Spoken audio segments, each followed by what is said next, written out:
Welcome to the 100-Yard Dash Football Podcast presented by the Chiefs Focus Network, where you talks about the NFL from end zone to end zone and all 100 yards in between.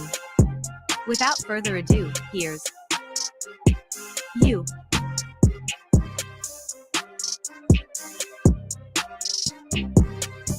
Yo, what it do? This is the 100-Yard Dash Football Podcast where I am talking about the NFL from end zone to end zone and all 100 yards in between. Thank you for joining me. My name is you. That's the letter, not the word, and I'm your host. The 100-Yard Dash is where I'm talking about the NFL from end zone to end zone and all 100 yards in between. You can find this podcast on most places where you get your podcast. If you're looking for the live stream, here's what I need. We always have a live stream now for the last couple shows. So there's a way you can join in, and I want you to interact with the show. If I say something you disagree with, I would like to hear it from you, or at least see it from you. And you could do that by joining the StreamYard, the stream that we have on StreamYard, or you can join YouTube or a Twitch stream. I will, when you tweet a question or a comment, I'll display the question, comment, and then I'll answer or give whatever rebuttal that I may have to what you just said.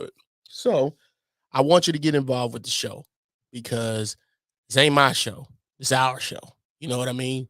So get involved. Get up in there.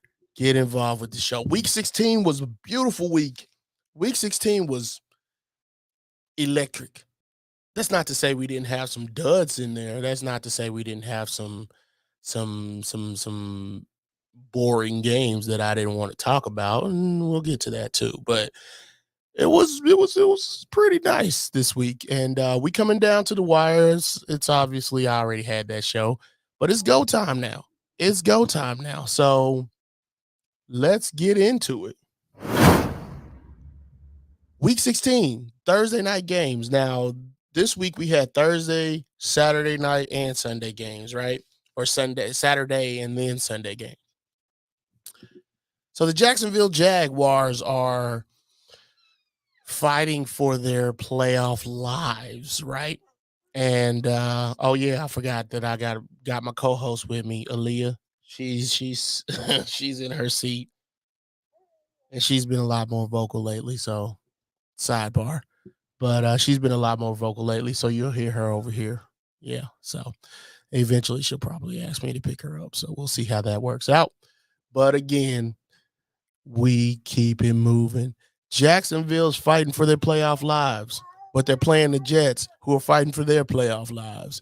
And both of those teams are 7-8. The Jets are in the AFC East, and the Jags are in the AFC South. It's going to be a little bit easier for the Jags to get in over the Jets, depending upon this game. And we all know what happened a week ago. The Jacksonville Jags won the game. This is what you get when you get a guy like Doug Peterson in the building.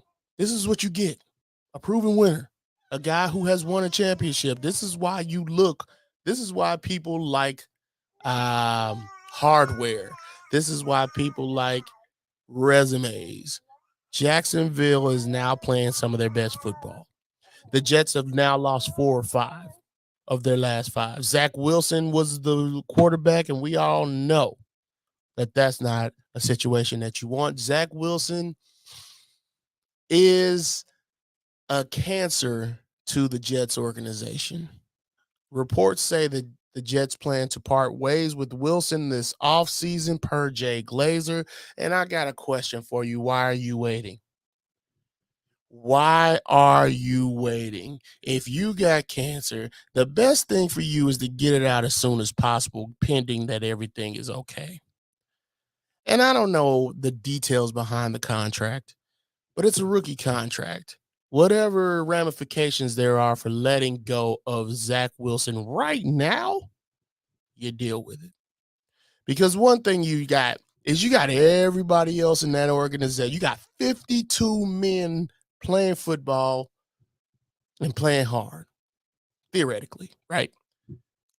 And then you got Zach Wilson, theoretically. And you letting this guy come back on the field for you when you're fighting for your playoff lives here in the AFC East, which is now a lot more difficult than a lot of us planned it to be.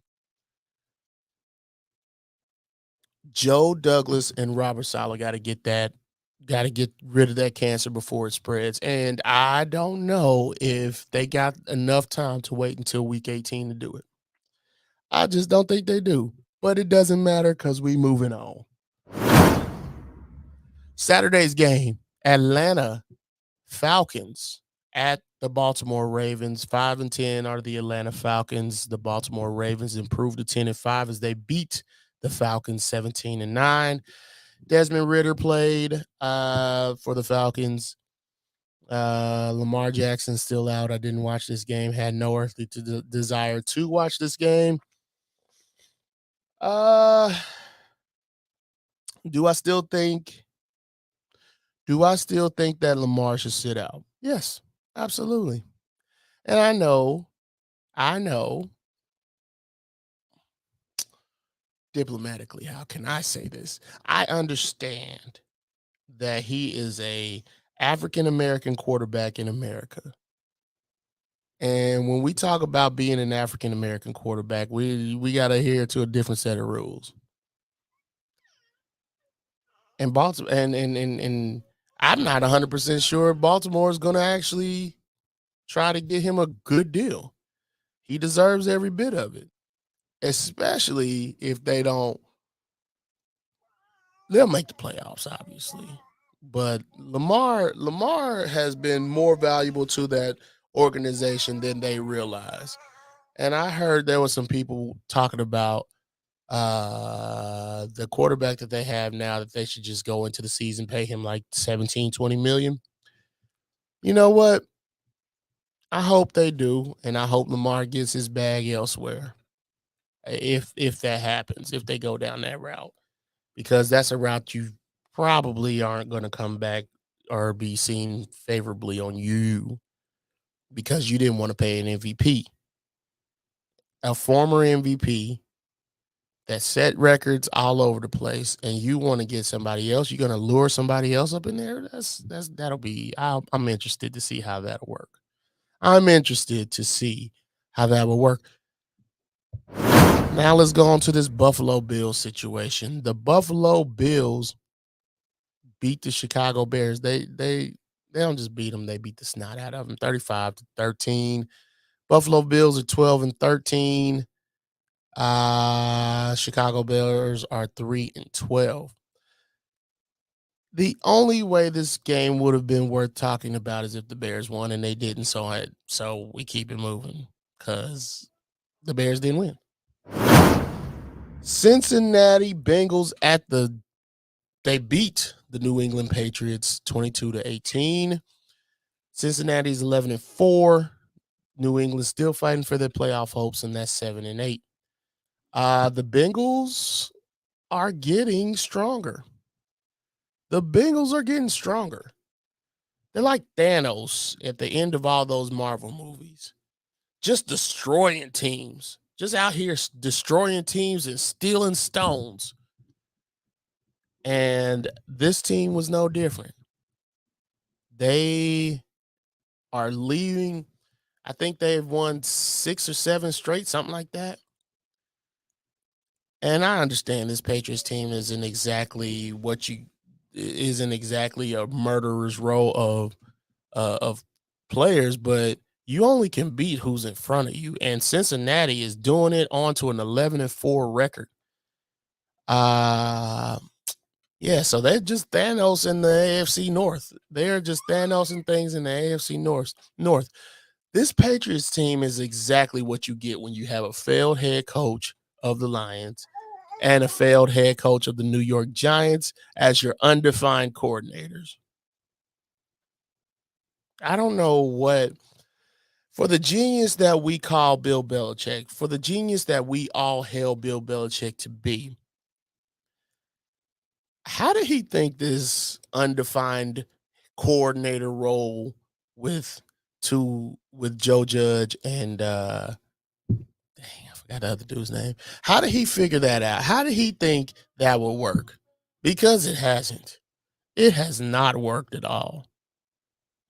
But they're still in the playoff hunt, so maybe I don't know what I'm talking about. Because if you're still in the playoff hunt, you got something to talk about. So I don't think it's a good thing, but and Bill Belichick has forgotten more than I know about football, but they're 7-8 and they lose to the Cincinnati Bengals, who are 11-4. So I don't know. Anyway, we keep it moving. Trying to keep this thing about 30 to 40 minutes for you. So the Detroit Lions lose to the Carolina Panthers, and I don't after pulling out so many stops to win over the last 4 or 5 weeks, they come out and lay a stinker to the Panthers, and that's curious to me. I don't understand. Detroit just picked the wrong time of the year to lose. You just picked the wrong time of the year to lose. This is where you should be going full throttle, pedal to the metal, no matter what, because that momentum can propel you into the playoffs and help you when you get to the playoffs. But they lose to the Carolina Panthers, who still have some playoff hopes. If I'm not tripping, they have playoff hopes. Detroit just picked the wrong time to lose. Carolina is trying to challenge the Bucks for that NFC South spot. Carolina ran the ball really efficiently. They had like 240 yards of rushing offense in the first half, which is a franchise record. That's crazy. 240? My goodness. But yeah, Detroit, I'm a little disappointed in you. Nothing you can't bounce back from, obviously, but I'm a little disappointed in you. But we keep it moving. The Texans, the freaking Texans snap a 9-game losing streak as they beat the Titans. They beat the Titans. Houston beats the Titans 19-14. 2-12-1 are the Houston Texans, so they finally got that second win. And Tennessee is 7-8, still holding on to playoff hopes. Here's my thing.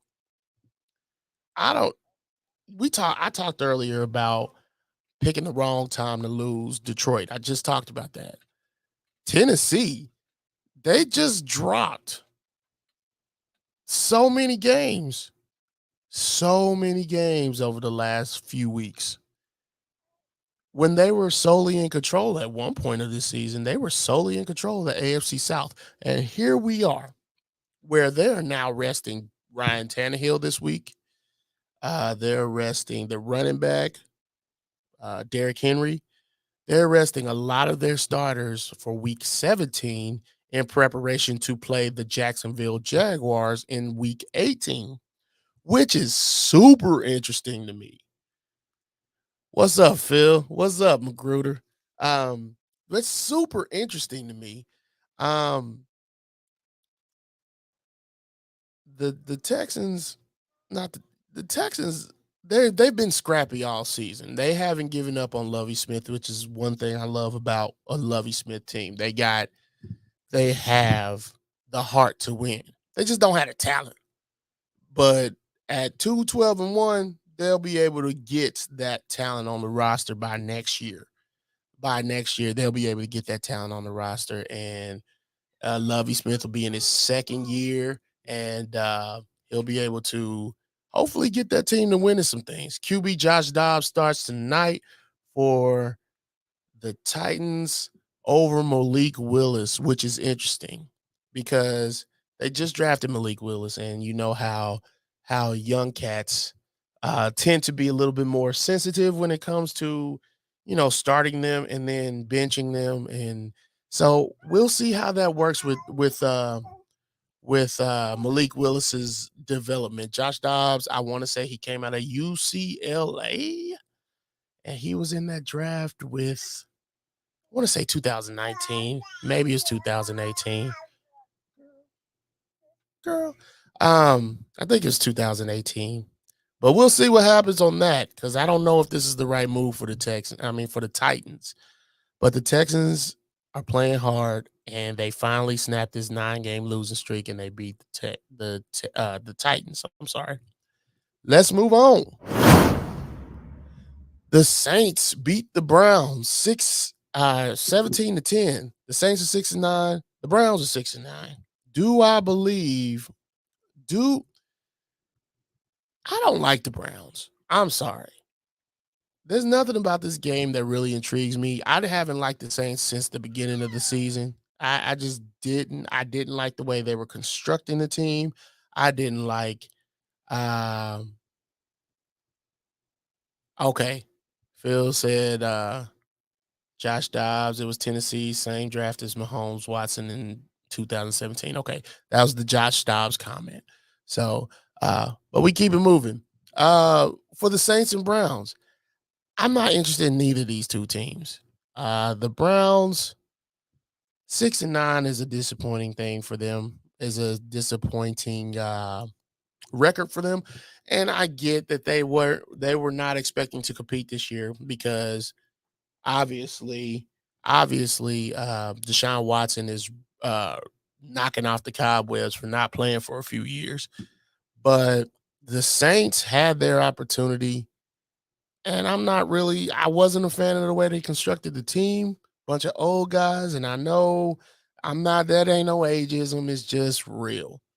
All right. It's just real. They got Marcus May and Tyrann Mathieu in the backfield, in the defensive backfield. So I just didn't think that was a viable solution for what they were trying to go for. And I heard that Sean Payton is willing to come back to the Saints. I'm interested to see where Sean Payton ends up going, but I don't think it'll be the Saints. But we keep it moving. Both teams are 6-9. They ain't making the playoffs, so definitely keep it moving. He said LMAO. They did the same thing with Deshaun, like the Broncos doing with Russell. Overpaying nearly combined $500 million for both QBs. Absolutely. And I think that's a move of failures, but I also think it'll get Kevin Stefanski fired eventually. Not this season necessarily, unless there's a better option that they have out there. Because that's the thing about the way the Browns are doing business right now. Baker Mayfield wasn't great, but he got you to the playoffs and he was fine for what he was, right? But if there is somebody better, they went to get him theoretically, because we don't know if Deshaun will ever be back to the Deshaun we knew before. Now, with that being said, if they willing to do that with the quarterback, they definitely willing to do that with the head coach. And Kevin Stefanski is no, Kevin Stefanski is no Freddie Kitchens, but I will say this: there are better people out there. There are better people out there to run that organization, and if they were able to get him, guess who's out the door? Just like Baker Mayfield, Kevin Stefanski. We keep it moving. The New York Giants played hard against this Minnesota Vikings team, but the Minnesota Vikings are still rolling. They're still rolling. They've won, like, I don't have the exact number, but I know they've won more than one score games than anybody else this season. I'm still not a believer in Kirk Cousins, but guess who I am a believer in? That boy Justin Jefferson. That dude breaks Randy Moss's receiving yards record for a single season. Justin Jefferson is that guy. Okay? Justin Jefferson is amazing. The records, Vikings are 12-3. The Giants are 8-6-1. Justin Jefferson passing Randy Moss's record is absolutely amazing to me. I did. Them LSU boys are different. Them LSU wide receivers be different. And You know, I'm interested to see how coveted these upcoming wide receivers in this market are. Wide receivers are getting, as far as new contracts is concerned, wide receivers are getting more expensive. And as they come out with the newer, the younger guys with the more resources at the schools, with more resources and stuff to help them be better, they're just going to continue to get better as far as their skills is concerned. So I'm looking forward to seeing who how the NFL shifts from paying after they just paid Tyreek $30 million. They paid Devontae Adams what 28. So that market, when is it going to come down as far as receivers is concerned? I don't know, but at some point, I don't think it's going to crash. But at some point, we're going to realize there's going to be a little bit of a saturation, oversaturation of wide receivers with talent, and that number's just going to come back down to earth a little bit. It's going to come back down to earth a little bit, but we keep it moving. The Seattle Seahawks lose to the Kansas City Chiefs 24-10. The Seahawks are 7-8. The Chiefs are 12-3.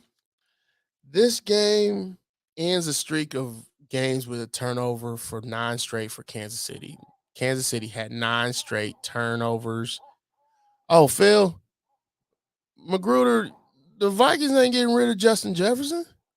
There's no way. If he asked for 35 million, bro, you better pay him that 35 million. You better pay that man. Kirk finally trusts him. Like, Kirk is throwing 50-50 balls to him. He wasn't doing that before. In fact, that used to frustrate Diggs back when Diggs was there. Pay that man. Anyway, back to the Seattle Kansas City Chiefs game. The Chiefs end this game, and they end a losing streak. I mean, not a losing streak. They end a streak of games with a turnover at 9 straight. I think it's a little late to be trying to end that streak, but as long as you try to get your ship right before the playoffs, that's what you're supposed to do. Get your ship right. Your ship, get your stuff right before the playoffs, because your weaknesses in the regular season is what gets you beat in the playoffs. And it looks like the Chiefs are trying to get it set up right.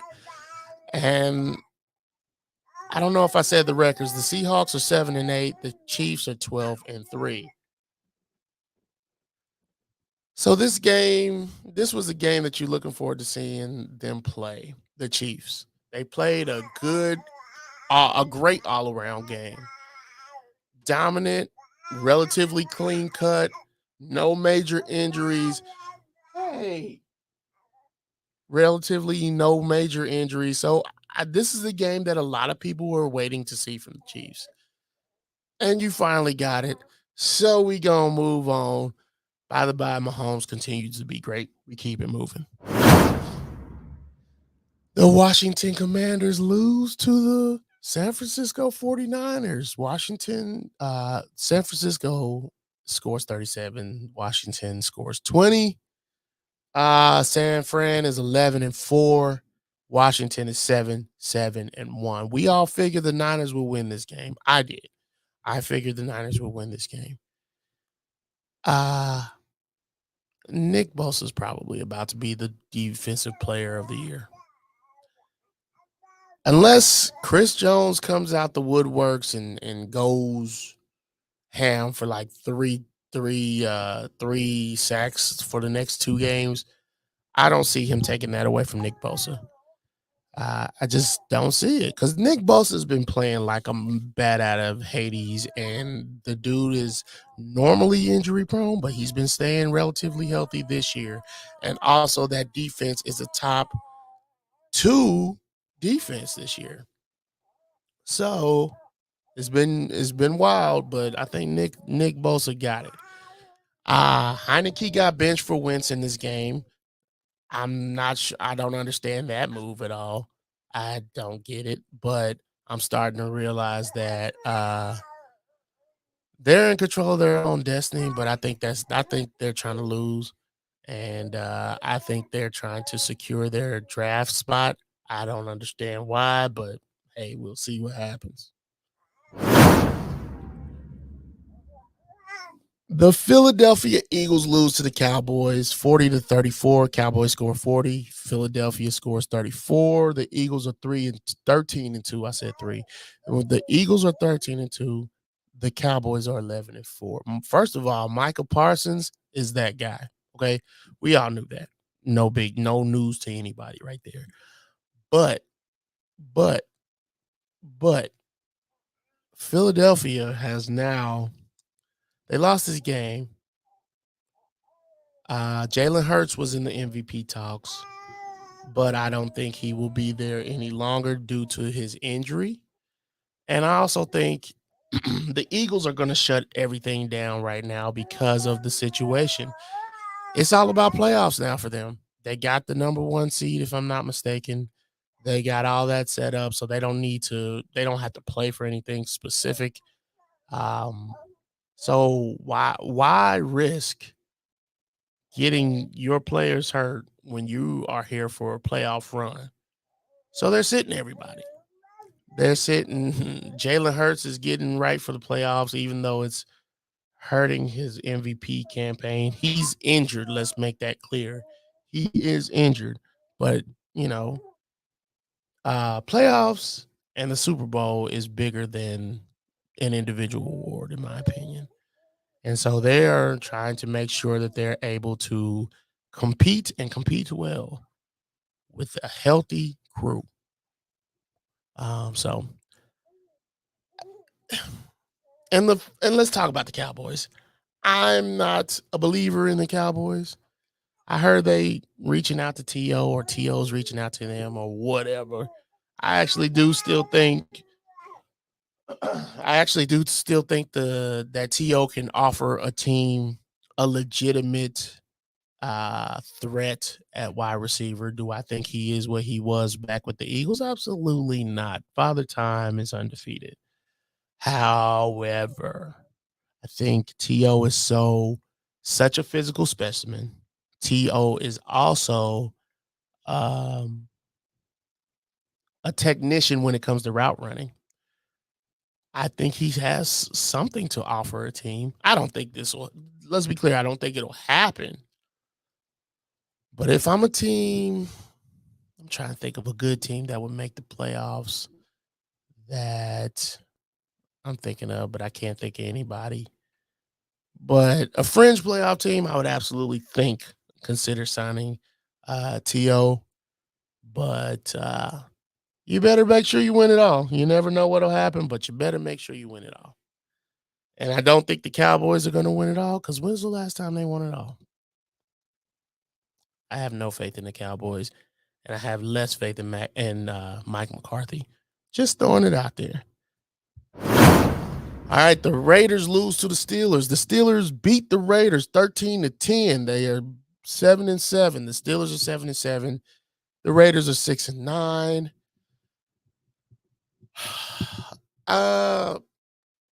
Josh McDaniels has decided to bench Derek Carr. Why bench him? Because he would make $40 million in guaranteed money if he gets hurt over the next 2 games. So, in an effort not to pay him that and start somewhere else, they decide to bench him and get him ready to play somewhere else in 2023. If they don't draft a quarterback, which I highly doubt they will, because I don't think they have the draft picks to do it as far as drafting somebody early. They might do what they did with Derek Carr and get him in the later round, a round other than round 1, because let's be real, Derek Carr wasn't a round 1 quarterback, but he's been serviceable for them for the last 8 years. 8 years. I think he's 8 or 9 years. So he's been pretty decent for them. And he's been a great teammate, good leader, all that. So with that being said, the question for me is, for the Raiders, are you going for a bridge quarterback, because that's exactly what Derek Carr is, or are you going for a rookie? If you're going for a rookie, I I don't think McDaniels will be there long enough to develop the guy. So if you and maybe I'm wrong, he didn't deserve to be there past this season, in my opinion. Philip, Josh McDaniels traded away 3 picks to move up in the NFL draft 2010 and Tebow as his franchise quarterback. That's why I don't trust him. That is why I would not trust him with a rookie decision to draft, because I honestly don't think he'll be there past 2023. To be real, completely real with you, I don't think he'll be there past 2023. This situation is a McDaniels issue, not a Derek Carr issue. This is not Derek Carr's woes this season is not on Derek Carr. It's on Josh McDaniels. This is one of his, statistically speaking, this is not Derek Carr's best season. His better seasons have come with like Rich Bisaccia and so forth and so on. Hey. So forth and so on. But this is not a Derek Carr situation. Derek Carr has a no trade clause in his contract. So we'll see what that means, because he doesn't have to go to a team he doesn't want to go to. You're not going to be able to just send the man to Timbuktu to play out his last years just because they got a good draft pick. So we'll see what that means. Because I think this is going to be an interesting offseason. Let's go to Christmas Day games. Christmas time is here. Green Bay beats the Dolphins. Uh-oh. Philip, another reason Tom Brady left New England, one of the reasons was his relationship with McDaniels had deteriorated, and that is true. I've heard that many times. But we on to the Green Bay Packers and the Miami Dolphins. The Green Bay Packers beat the Miami Dolphins to improve to 7-8, while the Miami Dolphins fall to 8-7. So Green Bay's defense wasn't doing well at first, but then they adjust. And then they shut out the Dolphins in the second half. Miami loses 4 in a row. And this is crunch time. And now you also have to realize that they might have to be in the market for another quarterback. Tua is not. First of all, I've never thought Tua was that dude. Okay, let's be real. I've never thought Tua was that dude. Well, I did coming out of Alabama at first. Then once I saw 2 years of him, I was like, ah. Then he started to prove me wrong a little bit this season, but that's because he had Tyreek, and that's Tyreek doing 80% of the work. You know what I mean? Tyreek was doing 80% of the work, and that is not a sustainable model. So, with that being said, this is the wrong time to be losing games, my bro. Miami. It's the wrong time to be losing games. Fortunately, the Jets lost 2, which is in your division, and then the Patriots lost 2. So there's still a chance. You're saying there's a chance. There's a little chance. While the Packers look like they're getting stronger. I don't know if just Christian Watson gave up on the team or not. I saw him mouth over there on the sidelines that he was done. I don't know what that was all about, but we'll find out what happened, and we'll see how that happens over the next couple of games. Let's go to the Denver Broncos versus the Los Angeles Rams, a game I was ready to talk about. Look. I'm a Broncos hater, but I I try to lay aside my biases for these teams because I'm here to give you what I see. The Broncos suck, and I didn't think that they would suck at the beginning of the season. I did not believe that they would because I didn't think that Russell Wilson would deteriorate to the point that he has currently. But anyway, the Broncos visit the Rams, and the Rams put 50 on them. 51-14. Uh the Broncos are 4-11. The Rams are 5-10. And like Philip said, Broncos country. Let's ride. Let's ride. Yeah, sure. Anyway, Denver Broncos fire their head coach, Nathaniel Hackett, after one season. Not even a full season. And while I do think that was the right decision, and they're not going to get rid of Russell Wilson. He had 2 interceptions in as many drives in this game. I do think firing Hackett was the right decision.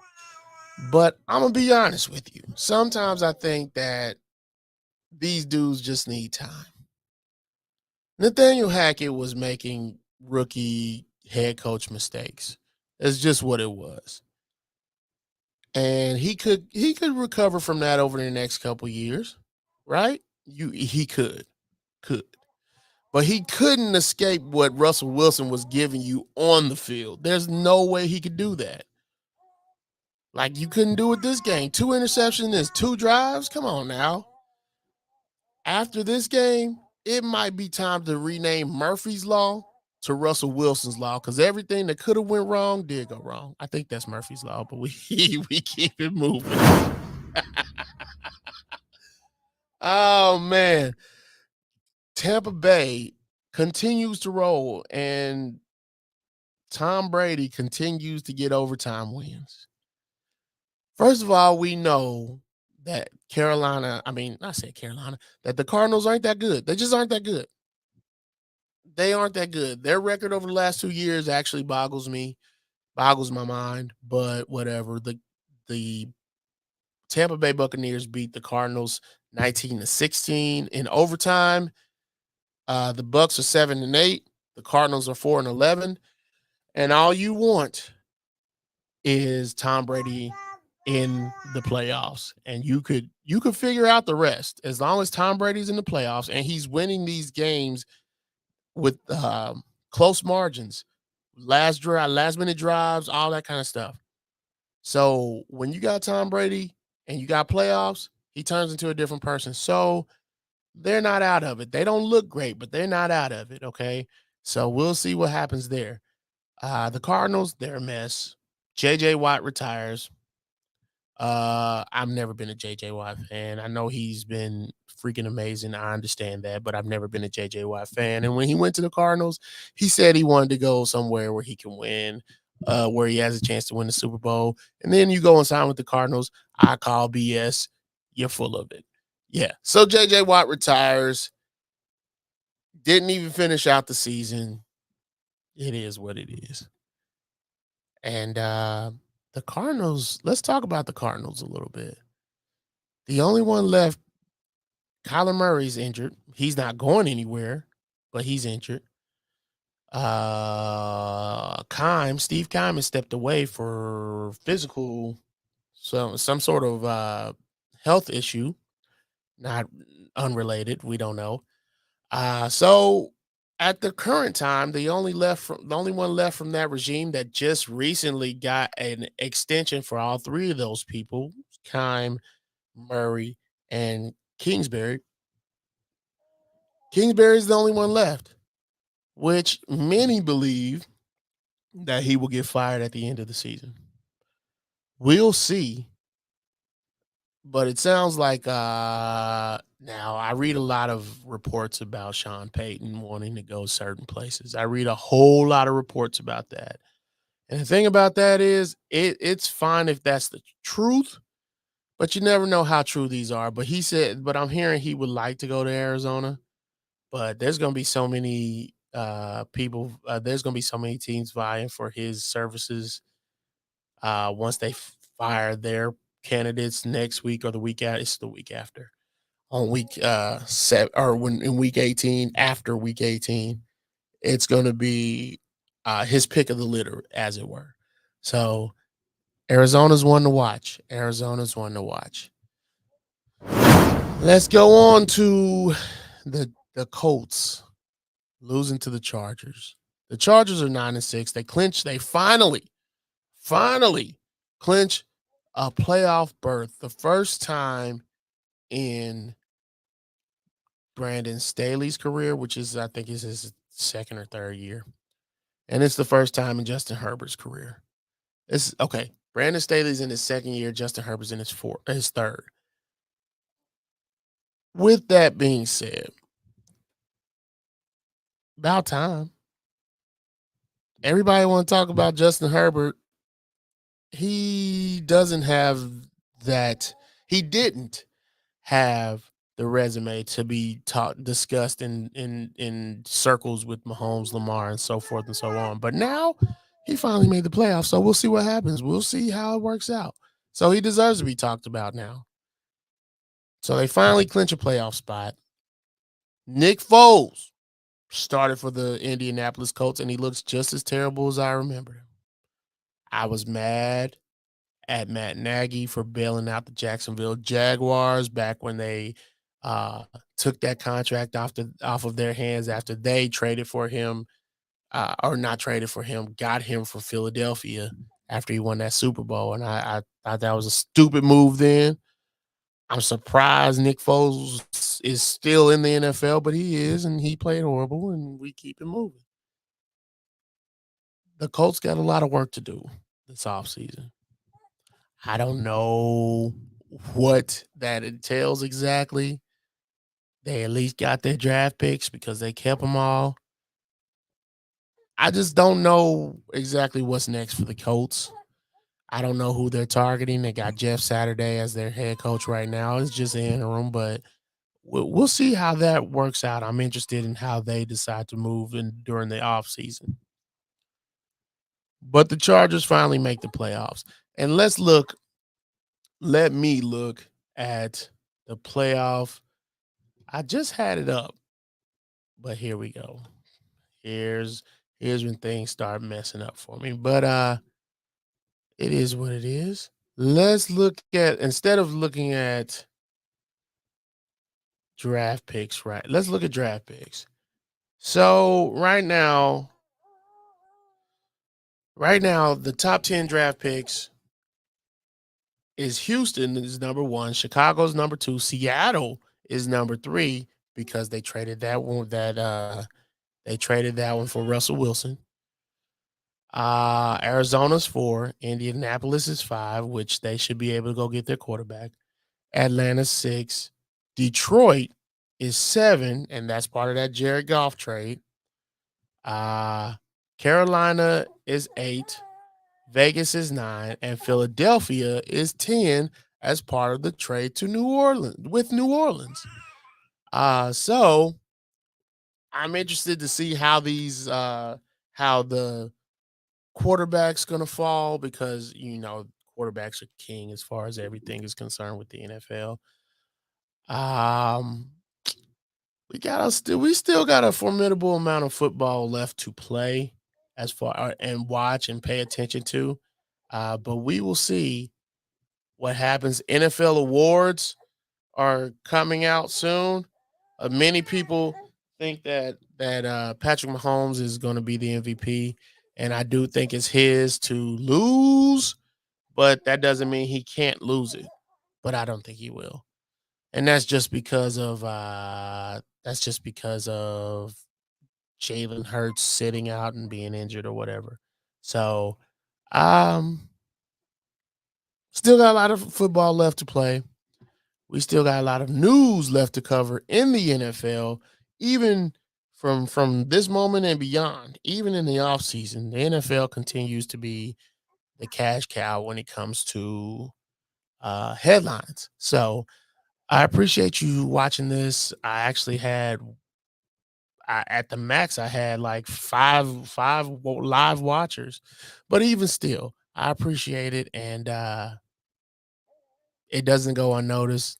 And next time, I want to see you all join into the YouTube stream, and that's Chiefs Focus YouTube stream, and you also can join my YouTube stream. Where this podcast will be out later. This is on Facebook as well, so I want you to interact with me. Philip Magruder, my co-contributor over at Chiefs Focus, he um, he commented on a lot of this show, and I will do the same for you. If you tune in and you comment, I will put your questions slash comments on the page, and we gonna talk about them, especially during this off season because we'll have plenty of time to do it. But anyway, I thank you for listening. I don't take it lightly. And stay tuned because the NFL is doing plenty of stuff. Plenty of stuff. Again, my name is you. That's the letter, not the word. I appreciate you listening, and deuces.